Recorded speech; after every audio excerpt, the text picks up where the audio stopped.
लोकसभा चुनाव आने वाले हैं। ऐसे में भारतीय जनता पार्टी के साथ साथ देश के सभी राजनीतिक दल एक्टिव हो गए। आगामी लोकसभा चुनाव में बीजेपी एनडीए का मुकाबला करने के लिए बने विपक्षी गठबंधन इंडिया में सीट बंटवारे पर खींचतान खत्म होने का नाम नहीं ले रही है। अब तक विपक्षी दलों के गठबंधन इंडिया के बीच सीट शेयरिंग को लेकर चर्चा फाइनल नहीं हो पाई। महाराष्ट्र, बंगाल, पंजाब समेत विभिन्न राज्यों में सीट शेयरिंग को लेकर पेंच फंसा है। इस बीच पश्चिम बंगाल की मुख्यमंत्री और तृणमूल कांग्रेस की अध्यक्ष ममता बनर्जी ने कांग्रेस को नसीहत दी।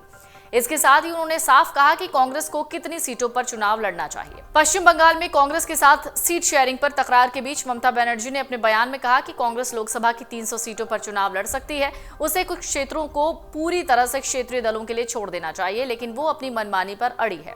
उन्होंने कहा, कोई भी बीजेपी का उतना सीधा मुकाबला नहीं करता जितना वो करती है। कोलकाता में सर्वधर्म सद्भाव रैली में सोमवार को सीएम ममता बनर्जी ने कहा, ममता ने कहा कि कुछ विशेष क्षेत्रों को क्षेत्रीय दलों के लिए छोड़ दिया जाना चाहिए। कांग्रेस अकेले 300 लोकसभा सीटों पर लड़ सकती है, मैं उनकी मदद करूंगी। मैं उन सीटों पर चुनाव नहीं लड़ूंगी, लेकिन वो अपनी बात पर अड़े हुए हैं। ममता ने हाल ही में अपनी पार्टी की बैठक में कहा था कि अगर पार्टी को महत्व नहीं दिया जाता तो टीएमसी पश्चिम बंगाल में लोकसभा की सभी 42 सीटों पर लड़ने के लिए तैयार है। सीएम ममता ने कहा कि गठबंधन की बैठक में वो जब भी शामिल होती हैं तो पाती हैं माकपा विपक्षी एजेंडे को नियंत्रित करने का प्रयास कर रही है। ये मुझे स्वीकार नहीं, मैं उनसे सहमत नहीं हो सकती जिसने मैंने 34 साल तक संघर्ष किया। बिना नाम लिए ममता ने राज्य में सीट बंटवारे को लेकर बातचीत में देरी के लिए कांग्रेस की आलोचना की।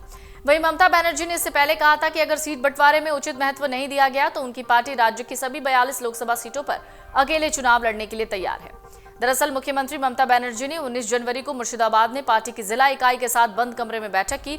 इस दौरान उन्होंने अपना रुख साफ किया। मुर्शिदाबाद को पारंपरिक रूप से कांग्रेस का गढ़ माना जाता है। बैठक के दौरान उन्होंने जोर दिया, कहा जिले की तीनों लोकसभा सीटों पर तृणमूल कांग्रेस की जीत सुनिश्चित हो। उन्होंने पार्टी के नेताओं से चुनावी लड़ाई के लिए कमर कसने को कहा।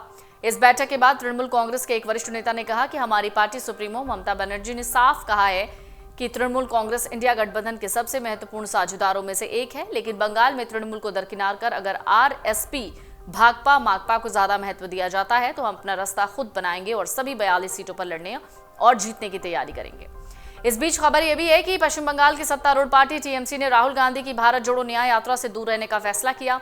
मीडिया रिपोर्ट कह रही है, टीएमसी ने कहा कि जब तक इंडिया अलायंस में कांग्रेस और दूसरे विपक्षी दलों के साथ बंगाल में सीट शेयरिंग का कोई मान्य फॉर्मूला तय नहीं होता, तब तक पार्टी के न्याय यात्रा में शामिल होने का कोई मतलब नहीं। टीएमसी ने कहा, कांग्रेस पहले बंगाल में सीट शेयरिंग का फॉर्मूला तय करे, उसके बाद ही न्याय यात्रा में शामिल होने पर विचार होगा। आपको बता दें, लोकसभा चुनाव के लिए इंडिया गठबंधन में सीट शेयरिंग बड़ा मुद्दा है। दिल्ली, यूपी, पंजाब के साथ पश्चिम बंगाल में कांग्रेस और टीएमसी के बीच सीट शेयरिंग को लेकर विवाद है। टीएमसी ने कांग्रेस को 2 सीटें देने की बात कही है, जिन पर पिछले लोकसभा चुनाव में कांग्रेस ने जीत हासिल की थी। वहीं कांग्रेस ज्यादा सीटों की मांग कर रही है, टीएमसी की पेशकश को गलत कह रही है। अधीर रंजन चौधरी कह चुके हैं, कांग्रेस पार्टी टीएमसी से सीटों की भीख नहीं मांगेगी। आपको बता दें, पश्चिम बंगाल में लोकसभा की 42 सीटें हैं।